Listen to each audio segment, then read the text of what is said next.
Hi loves, it's me Vines Vlogs. Ayan, so for today's video, bibili ulit ako ng meme coin. So ngayon naman is si Duko meme coin. So I'm sure hindi siya masyadong sikat, pero gusto ko siyang itry na bilhin. Okay, so ayan guys, no reminders, I am not a financial advisor. So wag niyo akong gagayahin sa mga ginagawa ko.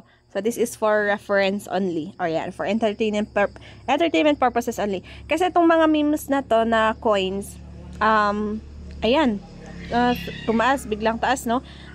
Pwede kasi tayong kumita dito kapag tumaas yung price naman nila sa market. Or pwede rin tayong malugi or mawawala itong mga dollars natin kapag, syempre, bumaba yung presyo niya sa market. So, ganun lang siya guys, up and down. So, yan.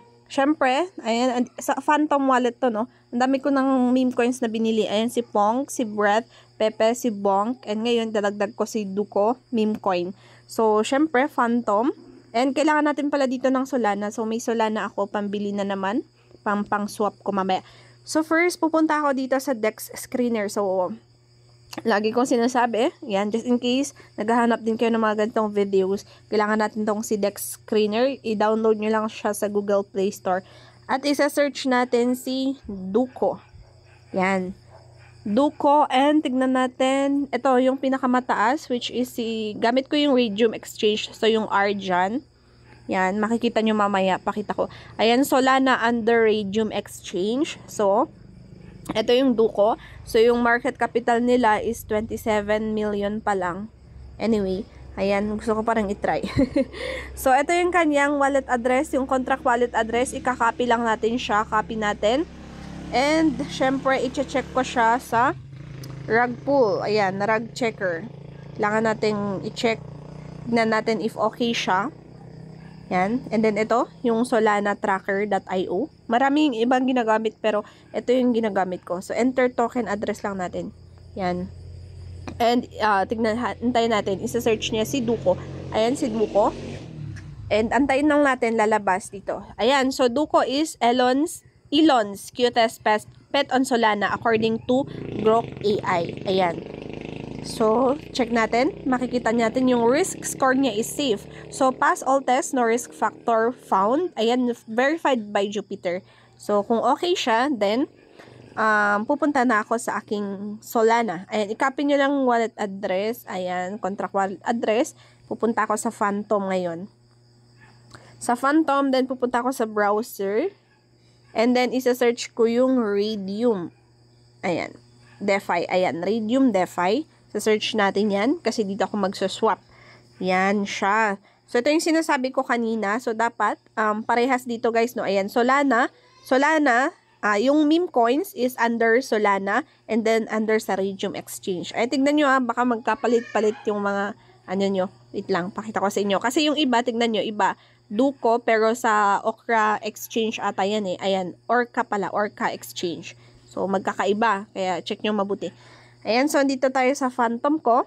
Ayan, wala tayong gagalawin. Ito lang. So, from Solana to, ano yan? Duko. So, click ko lang tong arrow dito.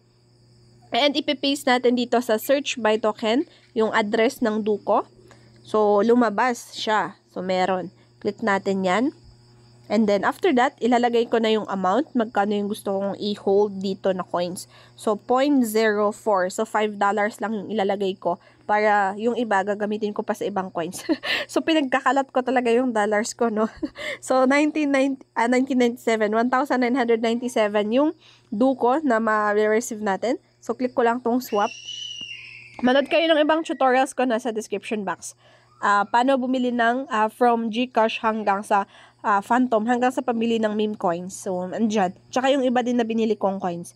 So, i-confirm lang natin siya. Confirm. And then, wait. Yung iba, error siya. Pag nag-network error, lumabas, ulitin nyo lang siya. Kasi, internet yung problema minsan. So, swap, confirm. So, balik ko dyan, and ano ko na siya.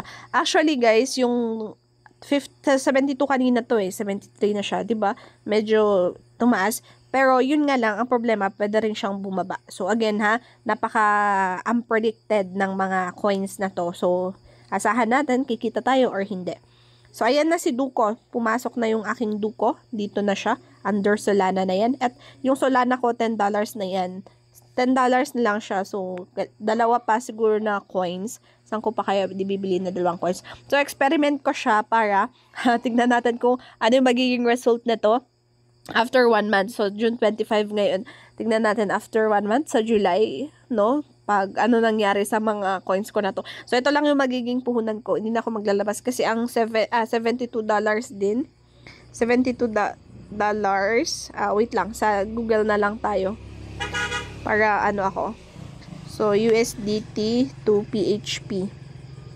Mag-calculate tayo. So, meron akong $72.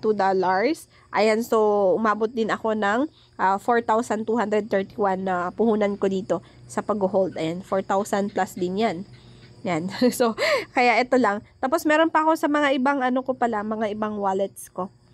So, tingin pa ako ng ano, yung Andy sana, tsaka Floki na ko, meme coins. Kaso nga lang, ang problema ko, wala siya dito sa Raydium Exchange, yung Floki and then yung Andy. So, gusto ko rin sana yun kasi yung iba merong nag-hold doon. Yan, dito sa OKX, ayan, meron din ako mga hinahawakan dito sa ibang ano, sa ibang mga crypto exchange ko. So, saan na ba? Yung assets ko, tignan natin. Pero dito is, dinudugo siya. Ayan. Sa Solana, meron ako ETH. And yung SHIB Inu. Ayan, hayaan lang natin yung SHIB dyan. Kasi, pwedeng maging piso yan. Ako, napakalaki pag piso. And sa ano ko, sa Binance ko, meron akong Dogecoin and Pepe. Of course, yung Pepe is mataas na. Last year pa sana to. Shiba Inu, andito rin. Pero, yan, yun lang. So, nagkalat ng mga coins natin. But anyway, guys, dapat ang mga ganitong crypto is maglagay lang kayo ng mga kaya nyong ma-afford na ma-lose. Depende sa risk tolerance nyo, guys, ha. Dapat yung mga extra money nyo lang. Okay? So, yun lang. Ayan, update ko kayo sa mga ibang coins na bibiling ko. And, of course, update ko kayo kung anong mangyayari after 1 month sa mga pinaglalagay natin dito. So, di naman siya instant. Abutin niya ng mga months bago siguro tayo kumita or what. So, experiment natin. So, yun lang.